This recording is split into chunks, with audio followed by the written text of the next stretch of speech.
Pernahkah kamu merasa uangmu lebih cepat habis dari biasanya? Padahal gaji tetap, belanja pun biasa-biasa saja. Tapi saat lihat dompet di akhir bulan, loh kok tinggal segini? Tenang, kamu tidak sendirian.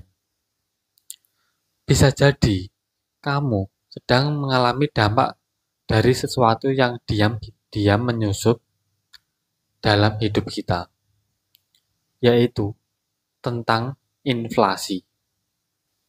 Tanpa kita sadari, setiap tahun harga barang terus merangkak naik. Beras yang dulu 8.000, sekarang bisa tembus 14.000. Biaya hidup makin tinggi, tapi penghasilan belum tentu ikut naik. Inilah yang dimaksud inflasi. Apa sih inflasi itu? Inflasi adalah kenaikan harga barang dan jasa secara umum dalam waktu periode tertentu. Bukan sekedar naiknya harga cabai atau bensin, tapi lebih dari itu. Inflasi menyentuh segala lini kehidupan, seperti beras, sewa kos, listrik, ongkos anak buat jajan, bahkan harga kopi di warung pun ikut naik. Dan tahukah kamu, inflasi itu wajar. Tapi jika tidak dikendalikan bisa jadi bencana besar. Bayangkan, tahun 2000, 100.000 bisa belanja untuk sekeluarga dalam waktu seminggu. Sekarang mungkin cuma cukup untuk 2 kali makan saja. Artinya, uang kamu nilainya semakin mengecil. Itulah kekuatan inflasi. Penyebab inflasi di Indonesia. Inflasi nggak terjadi begitu saja. Ada banyak penyebabnya. Beberapa yang sering terjadi di Indonesia adalah: yang pertama, inflasi karena biaya produksi. Seperti BBM naik, harga bahan baku ikut naik, upah buruh naik. Yang kedua, inflasi karena permintaan tinggi. Misalnya saat Ramadan, Lebaran, atau Tahun Baru. Yang ketiga, nilai tukar rupiah melemah. Saat dolar naik, harga barang impor juga ikut naik. Yang keempat, gangguan pasokan, seperti gagal panen, cuaca ekstrim, atau krisis global.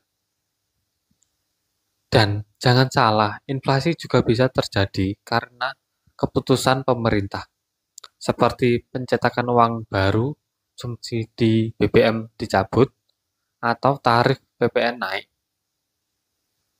Dampak inflasi terhadap kehidupan masyarakat. Siapa yang paling terdampak inflasi? Mereka yang gajinya tetap, seperti buruh, pekerja kantoran, pensiunan.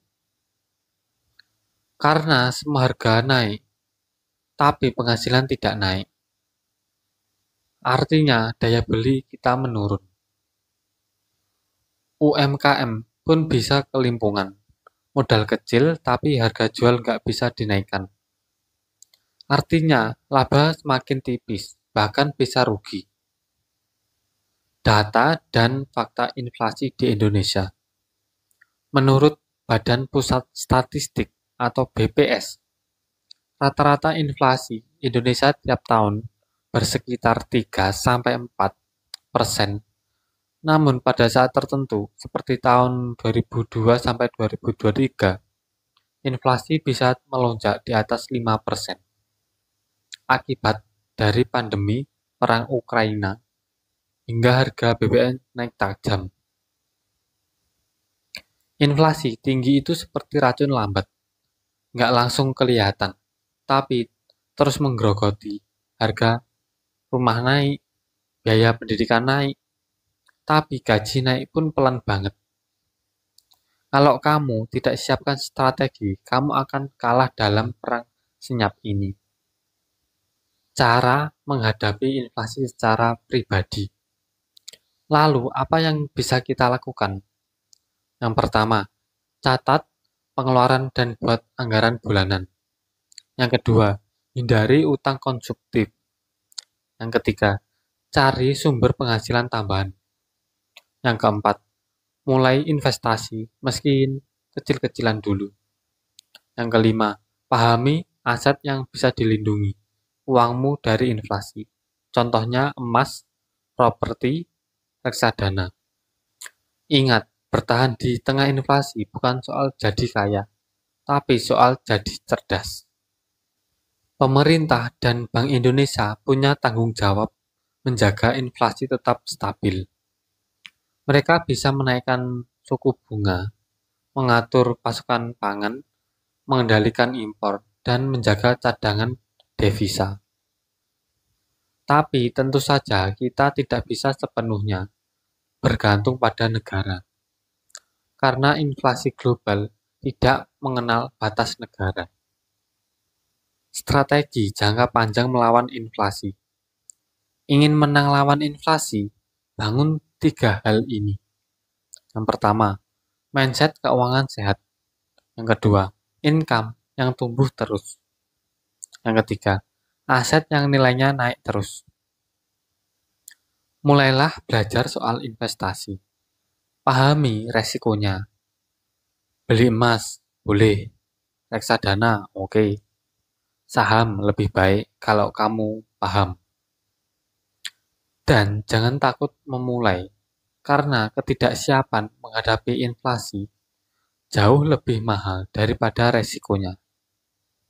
Inflasi adalah ujian, tapi di balik setiap krisis selalu ada peluang. Mulailah dari sekarang, cintailah uangmu, lindungi nilainya, dan jadikan dirimu cerdas dalam finansial. Follow dan subscribe channel ini agar kamu nggak ketinggalan insight tentang ekonomi, strategi keuangan, dan cara bertahan di tengah dunia yang terus berubah. Karena kamu layak hidup lebih tenang, bukan karena dunia jadi murah, tapi karena kamu jadi lebih siap.